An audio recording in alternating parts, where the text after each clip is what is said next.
Buenos días, buenas tardes o buenas noches. Hoy vamos a hablar de un tema muy interesante y muy importante para nuestro país, como será el tema de la pobreza. Si bien es cierto que la pobreza en los últimos años solo hizo más que aumentar, es la primera vez que podemos ver una baja en la pobreza. Sin embargo, vamos a basarnos en estimaciones y por lo tanto los que me conocen saben de que me gusta tomar el número más alto, más no el más chico o la media. Por lo tanto, vamos al primer gráfico para ver los trimestres. Y sí, vamos a ver los del 2023-2024. Podemos ver que iba con una tendencia alcista, como todos los años anteriores.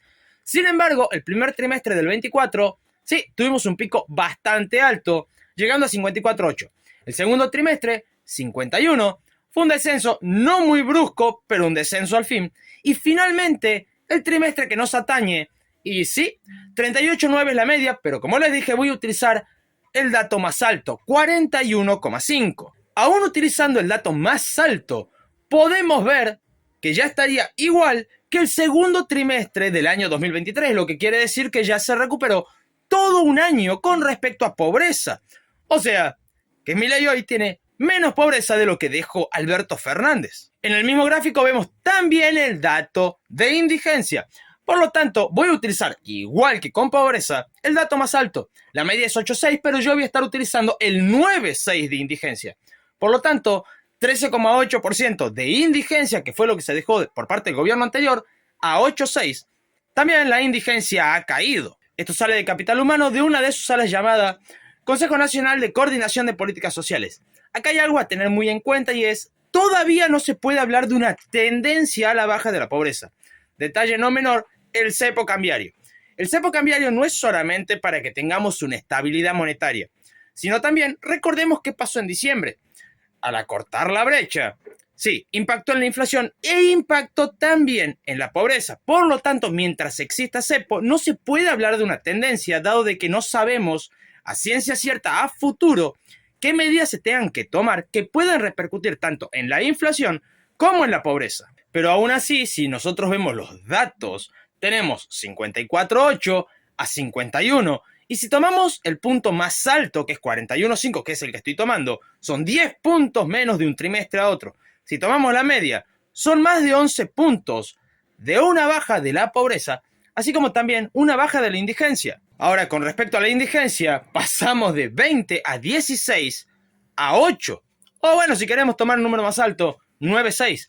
Sigue siendo una caída muy grande de la pobreza y de la indigencia. Ahora, entre las medidas, gran parte de esto es gracias a Capital Humano. Pongámoslo así, el 93.5% del alimento que hoy llega a la gente que lo necesita ya no pasa por intermediarios. Esas manos porosas que se quedaban o con un vueltito o que lo cobraban o que directamente no llegaba a la mercadería y la vendían ellos.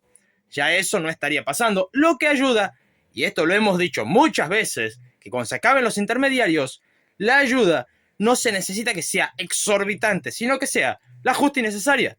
Ahora, reduciendo la ayuda, pero sacando los intermediarios, se logró ayudar mucho más. Respecto al potenciar trabajo, pasa más o menos lo mismo, nada más que es el 50% que va directo, lo otro va a cooperativas, comedores, entre otros lugares. Ahora, el tema de la asignación universal por hijo, la tarjeta alimentar, tuvo un incremento que fue en términos reales. O sea, sí, tuvo su incremento nominal, pero si vamos a las cuentas, tuvo un incremento de 137% la parte de la tarjeta alimentar y 340% la AUH, lo que lleva que si medimos a base de la inflación acumulada, tuvo un incremento real de 107%. Ahora hay una pregunta que creo que más de uno se habrá hecho y es, ¿por qué en esta temporada navideña hay tan poco movimiento en la calle? Simple, la gente está ahorrando. Oh, pará, 1 de cada 4 solamente ahorra. Y esto puede sonar mal, teniendo en cuenta de que bajo el panorama internacional somos los que menos potencial de ahorro tenemos. Pero hay que tener en cuenta el contexto argentino, no el internacional. Pongámoslo así. Porque muchos argentinos están gastando su dinero para ahorrar. Esto es del año 2022. Y sí, la inflación jugaba un papel fundamental en esto. El consumo incrementaba porque simplemente la gente no quería tener ese papel pintado en las manos. Y bueno, prefiero comprar cualquier cosa que tener un papel que va a perder el valor al otro día. Por eso había un consumo muy alto, pero era artificial. Eso como punto número 1. Ahora, si vamos a la comparativa de 1 cada 4 pueden ahorrar, significa que es el 25%, lo que nos lleva de vuelta al año 2022, donde solamente 9,6% podía ahorrar. O sea, uno o casi uno de cada 10 podía ahorrar. Entonces, sí, puede parecer que se ahorra poco por parte de la Argentina, mirado hacia el contexto internacional, pero bajo nuestro propio contexto se está ahorrando muchísimo más, considerando que esto es del año 2022 y que esto se produjo gracias a que justamente la inflación estaba en 2 dígitos, cercana a los 70% anual. Y bueno, ¿qué pasó en el 23? Sí, ya tuvimos una inflación de 3 dígitos, lo que llevó a que el ahorro aún descendiera mucho más. Ya habiendo hecho el paréntesis de consumo, para que el kirchnerista de turno no rompa los huevos, vamos a Leonardo Tornaroli. Esta persona es especialista en pobreza, lo que nos lleva a que sí, la inflación, si es alta, la pobreza va a tender a ser más alta. Si la inflación es baja, va a tender a ser más baja. Lo que nos lleva a lo que bajó la pobreza fue la caída de la inflación, no la AUH ni los planes sociales. Ahora, alguno puede pensar, pero me acabas de decir que las asignaciones fueron ganando poder adquisitivo, o sea, que aumentaron su valor en términos reales. ¿Cómo me va a decir que eso no sacó a la gente de la pobreza? Es que hay un detalle. Durante la gestión anterior también se hicieron aumentos en la asignación universal por hijo, en la tarjeta alimentar, en los planes sociales, en absolutamente todo. Pero la pobreza siguió aumentando. Y es por parte de la inflación. Esos aumentos no eran en términos reales, eran en términos nominales. Lo que nos lleva a que, al estar baja la inflación, los aumentos se tornaron en también aumentos reales, lo que sacó a mucha gente de la pobreza. Hay algo que conecta perfecto con pobreza y es obra pública, porque durante los últimos años la obra pública se utilizó para dar puestos de trabajo tratando de combatir la pobreza, lo que llevaba a que las obras públicas no se terminaran o se retrasaran o directamente chiclín chiclín para el bolsillo. Entonces, eso es algo importante. ¿Cuál es el objetivo de la obra pública? Dar trabajo. Entonces quiere decir que la obra no la vas a terminar más porque cuando la termines, deja gente afuera del sistema de trabajo y lo que no querés es dejar gente sin trabajo porque es el objetivo por el cual estás haciendo obra pública.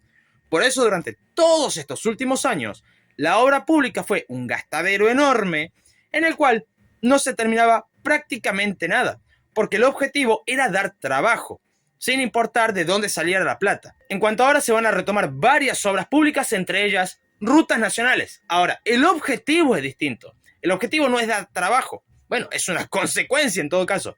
Pero el objetivo es terminarla para aumentar la conectividad y permitir mayor producción. Entonces, el objetivo es lo que cambia. Esto ya lo he mencionado en algún otro momento, pero si el objetivo es aumentar el trabajo, no vas a terminar la obra. Si el objetivo es terminar la obra, posiblemente des trabajo temporal y después queden fuera del sistema. Es normal. Otro de los motivos por los cuales se viene reduciendo la pobreza es el sector privado. Pongámoslo así. ¿Recuerdan a Cristina Kirchner cuando era vicepresidenta y dijo: este gobierno está experimentando algo nunca antes visto, trabajadores pobres? Bueno, eso se está empezando a revertir. Por ejemplo, en octubre tuvieron paritarias y un incremento, dependiendo del sector, de unos 4,6% en promedio, cuando la inflación fue de 2,7%. Eso se traduce a un incremento real del salario. En cuanto a las jubilaciones, tuvieron un incremento de 3,47% y uno puede decir, es poco.